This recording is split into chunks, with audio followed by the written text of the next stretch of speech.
Kira-kira ada hal lain nggak Pak yang mungkin yang lebih spesifik lagi terkait keunggulan produk dan layanan jika kita melihat dari produk kompetitor lain Pak? Sehingga kita yakin bahwa produk yang kita pasarkan itu jika digunakan oleh kawan-kawan industri itu benar terjamin kualitasnya. Industri 4.0 khususnya dari sudut pandang Pertamina Lubrikan nih Pak.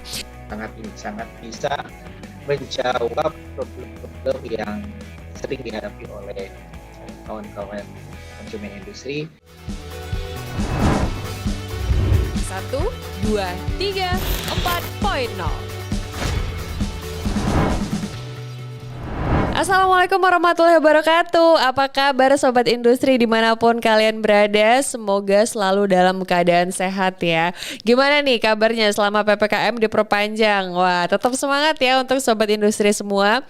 Selamat datang di podcast Indonesia 4.0, masih bersama saya Ovi Dwi Natalia.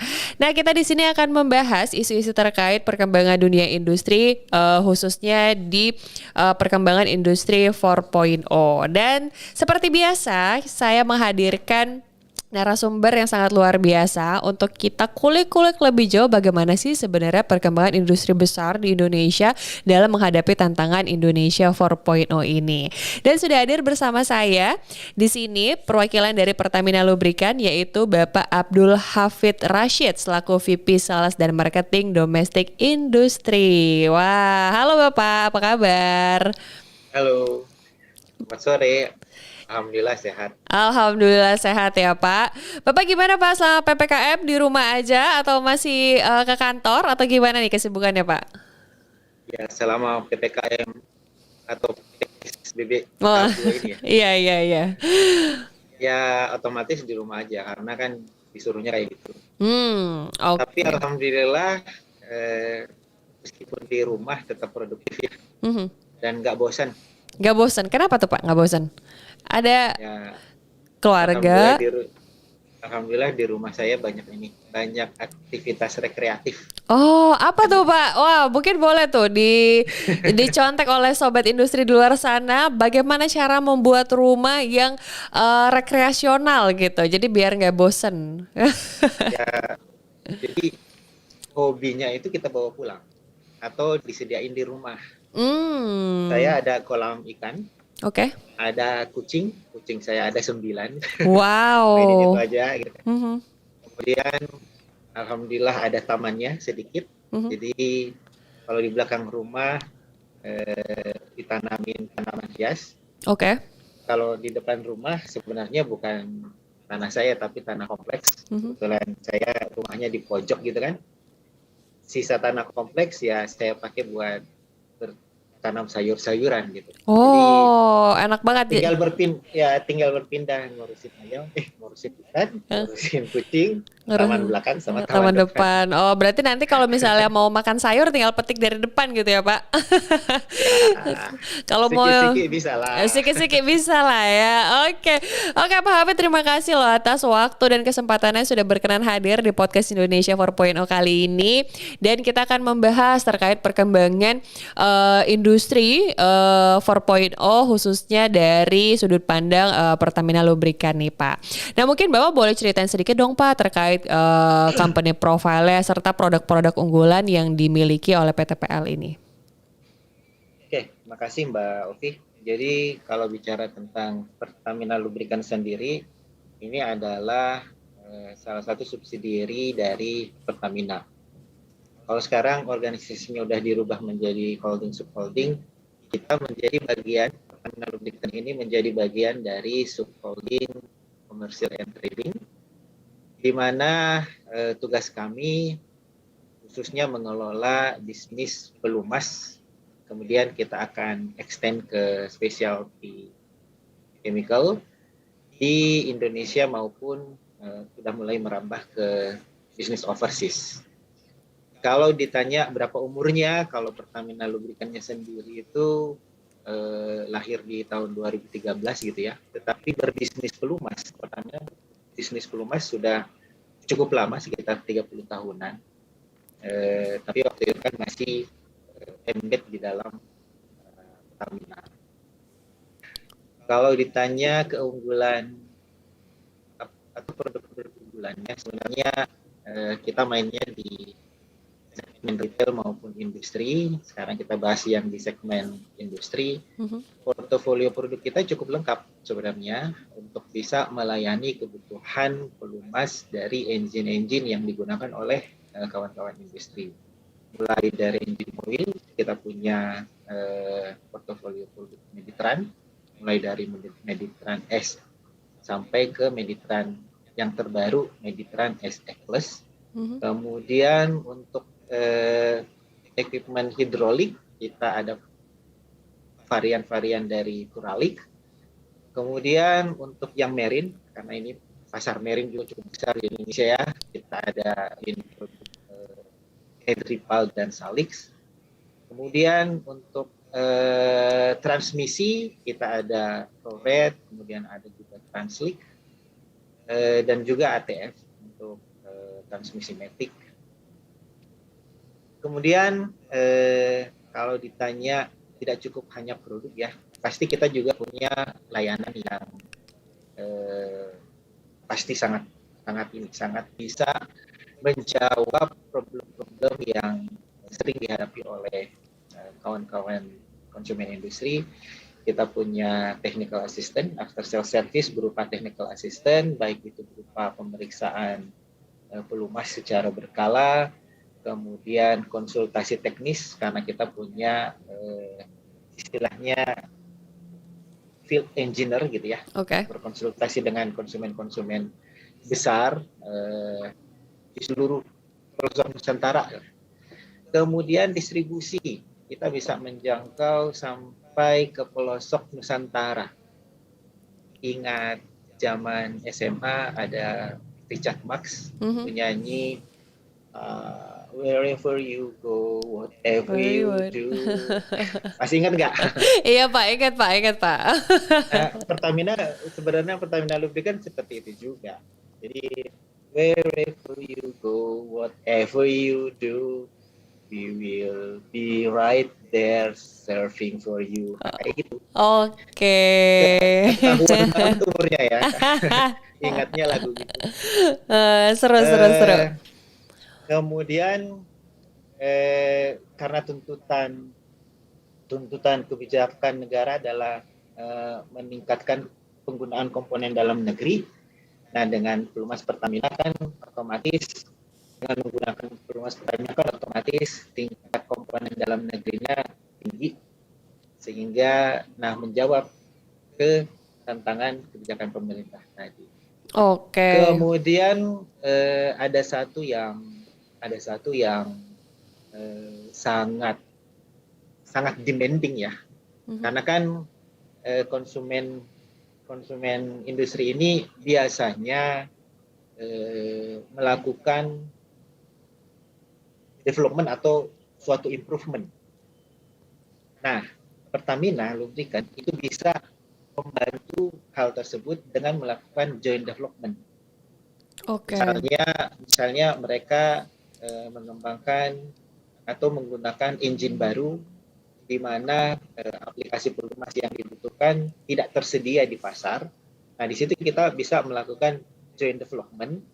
Kita melakukan riset bersama, kemudian outputnya adalah penggunaan pelumas baru sesuai dengan aplikasi yang mereka minta. Itu salah satu contohnya. Kemudian, ini yang terkait dengan Industrial 4.0. Digitalisasi. Nah, digitalisasi ini kan sebenarnya intinya adalah bagaimana membangun konektiviti antar lini di sektor industri seperti itu ya. Kemudian membuka akses baik itu informasi, layanan, transaksi dan seterusnya. Nah, di sini Pertamina Lubrikan sudah bersiap masuk ke hal tersebut dengan membangun sistem digitalisasi yang komprehensif. Kemudian untuk yang informasi yang terbuka, kita punya aplikasi baru di mana kawan-kawan konsumen industri bisa mencari informasi terkait pelumas yang cocok digunakan dengan requirement engine mereka. Oke. Nah, yang terakhir ini juga terkait dengan Industrial 4.0, kita membangun ekosistem. Kita sejalan dengan program pemerintah yang membangun ekosistem industri. Jadi kalau sebelumnya relationship itu hanya dua arah gitu ya, antara kita sebagai penyedia servis pelumasan dengan konsumen industri sebagai pengguna atau user. Nah, ini untuk bisa membangun bisnis kita sebenarnya, Pelumas Pertamina, sekaligus meleverage kompetensi dari konsumen. Seharusnya yang kita bangunkan ekosistem, di mana bisnis ini atau bisnis yang digarap oleh konsumen tidak hanya tergantung antara pemasok dan mereka sebagai pengguna, tetapi ya terkait dengan institusi-institusi yang ada di dalam industri itu sendiri, dan itu harus dibangun. Kayak Pertamina Lubricant harus membangun ekosistem dengan asosiasi-asosiasi industri, kan banyak tuh. Kemudian pemerintah sendiri sebagai pembuat kebijakan, kemudian industrinya sebagai user, dan konsumen dari industri terkait gitu. Nah, ini harus dibangun satu ekosistem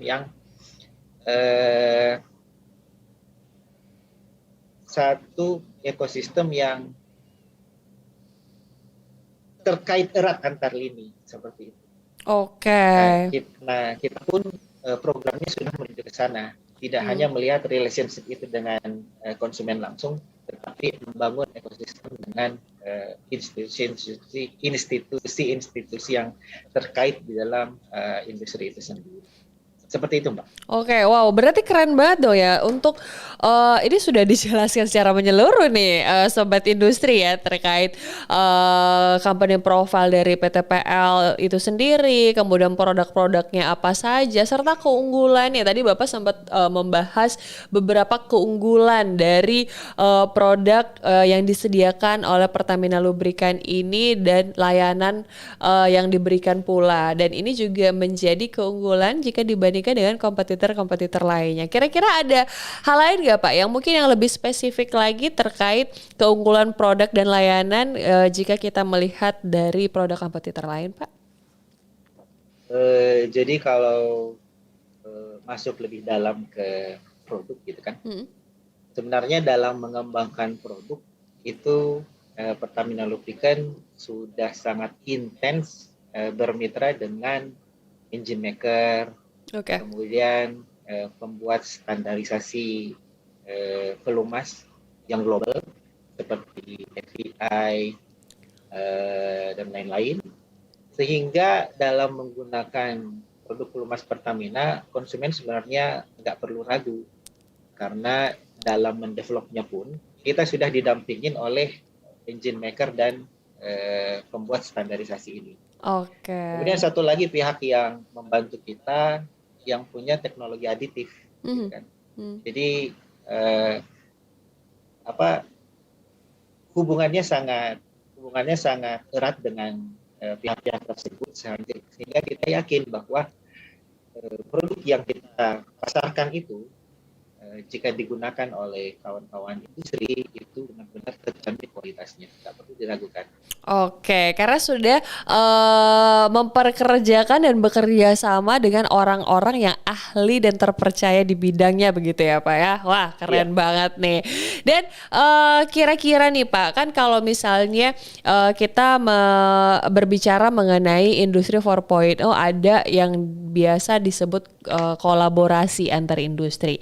Nah, kira-kira kolaborasi ini kan juga mungkin bisa diterima oleh partner ataupun oleh konsumen itu sendiri. Kira-kira menurut Bapak benefit apa sih yang akan diterima oleh konsumen jika berbisnis dengan PTPL, Pak?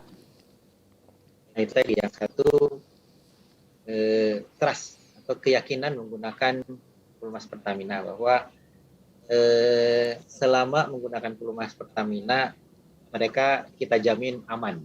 Oke. Kan? Trust aman dulu. Mhm. Kemudian cost benefit. Kita tidak bicara produk ini harga mahal, produk ini harga murah, tetapi dengan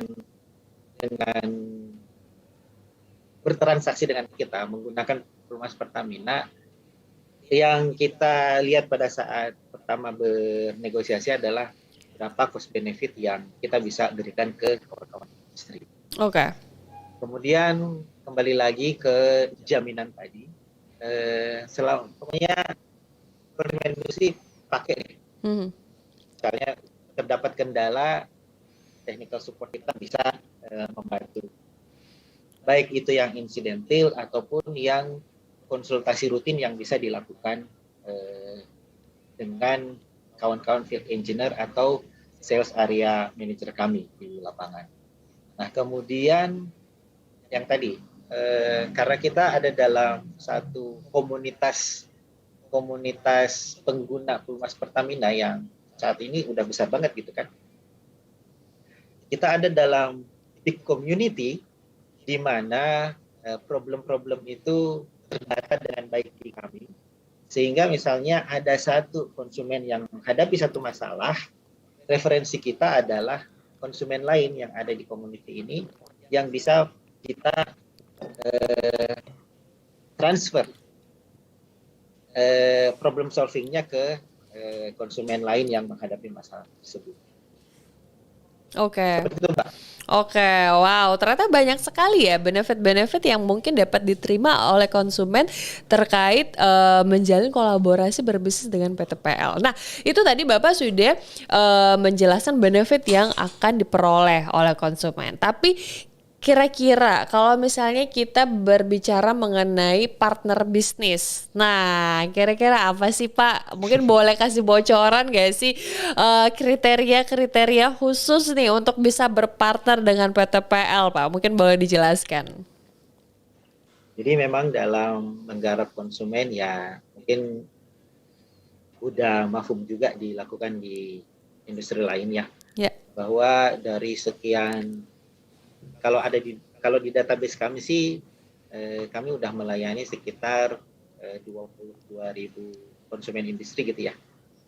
Tetapi dari 22.000 ini kan kita memilah-milah istilahnya prioritizing lah. Jadi kelompok yang paling besar itu kita ngomong sebagai industri key account. Kemudian kelas di bawahnya prioritize aja. Kemudian kelompok ketiganya ya kita ngomong retail industry. Jadi industri yang kita layanin seperti kita melayani retail. Nah, kita berbicara di dua kelompok yang pertama tadi, account dan prioritize konsumen.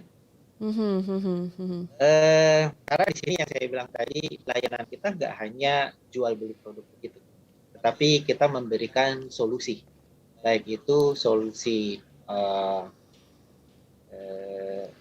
untuk penggunaan perumahan itu sendiri maupun pengembangan bisnis yang kita bisa lakukan bersama. Misalnya di satu konsumen tambang atau kontraktor tambang yang besar, mereka sangat butuh dibantu dalam hal menurunkan biaya, cost reduction. Kalau kita layani secara biasa, ya mungkin mereka akan mengabsorb biaya transport yang sangat tinggi, apalagi jika pelumas yang mereka gunakan harus disuplai dari Surabaya misalnya sebagai misalnya ini untuk curah ya, masih disuplai dari Surabaya untuk bisa dikirimkan ke, kalau yang konsumen kita paling besar di Kalimantan. Nah, pada saat mereka membutuhkan itu, maka kolaborasi yang kita lakukan adalah, kami harus membangun satu titik supply yang terdekat dengan mereka. Yang paling dekat dengan mereka, ya di dalam site mereka. Maka kita bisa membangun, istilahnya, mini supply point atau vendor head stock yang ada di site dari konsumen industri itu. Jadi Oke. mereka, jadi cost benefitnya mereka dapat dari kolaborasi membangun instalasi supply di dalam site-nya mereka. Kemudian misalnya ini masih berupa ide tapi akan kita kembangkan. Saat ini kan kebijakan pemerintah itu mengembangkan tol laut gitu ya. Ya, ya. Bahwa ada sentra-sentra pelayanan pelabuhan untuk melayani transport sembako lah misalnya di Indonesia.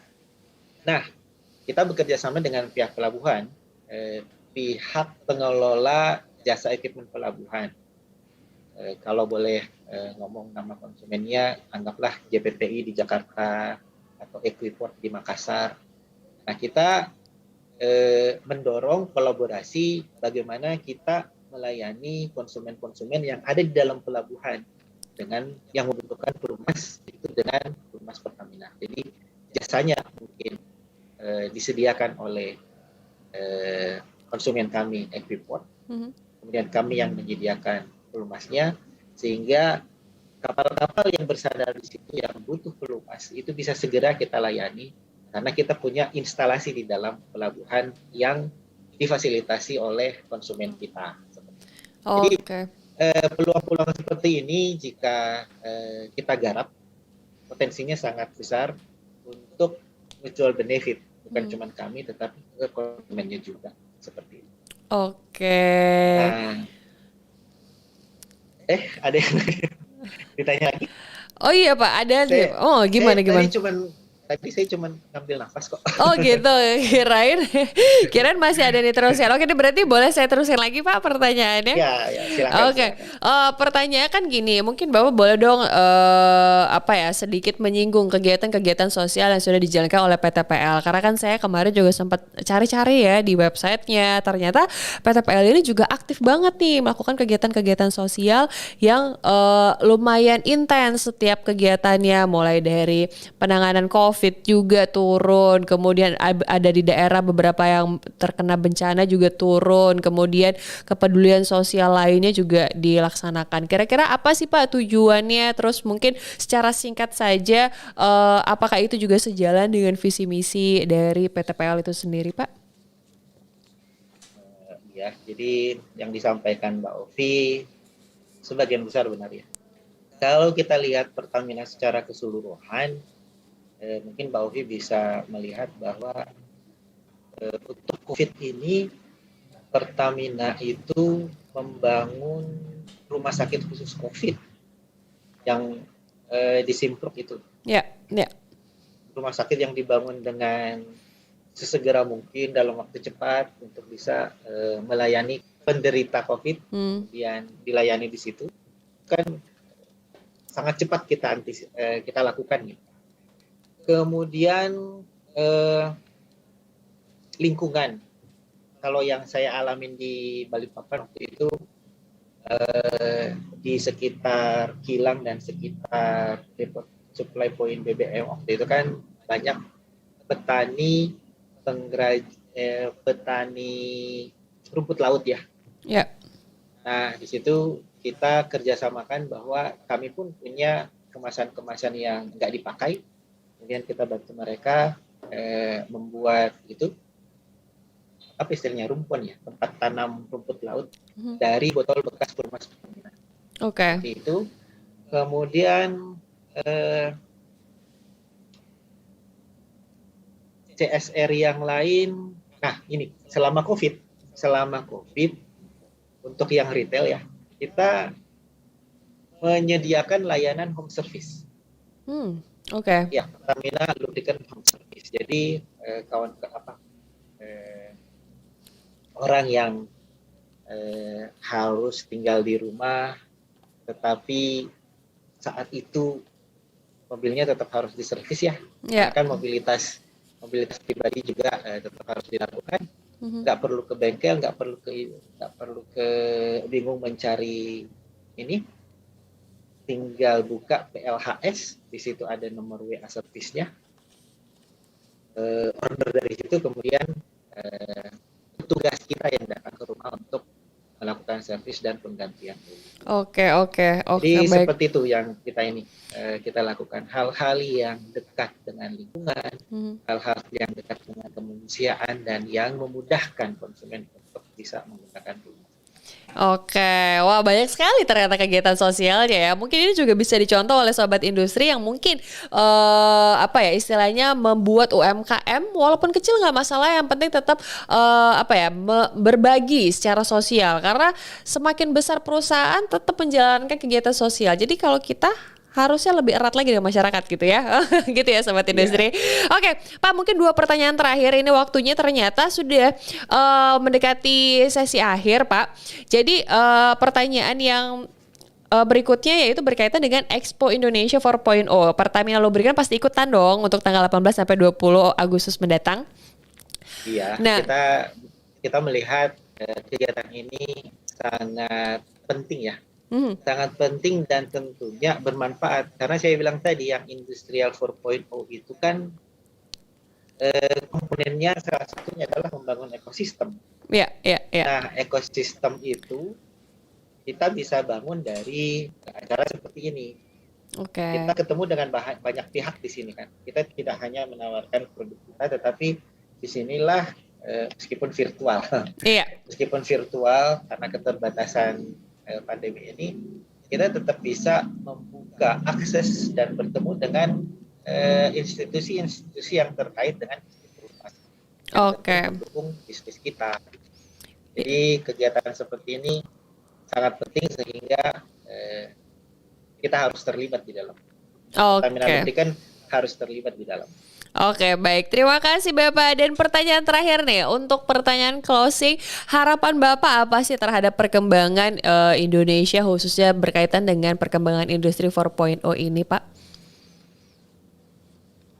Ada satu pernyataan yang dulu muncul saat saya berdiskusi dengan ya saya bisa bilang sahabat saya karena banyak berdiskusi dengan dia. Saat itu beliau mengungkapkan bahwa yang dibutuhkan Indonesia ini sebenarnya National Security of Industry, jaminan keamanan untuk industri nasional. Yang disinggung di situ adalah sesungguhnya Indonesia ini punya lengkap, punya sumber dayanya. Cuman kita atau ya pelaku industri itu masih lebih senang melakukan transaksi atau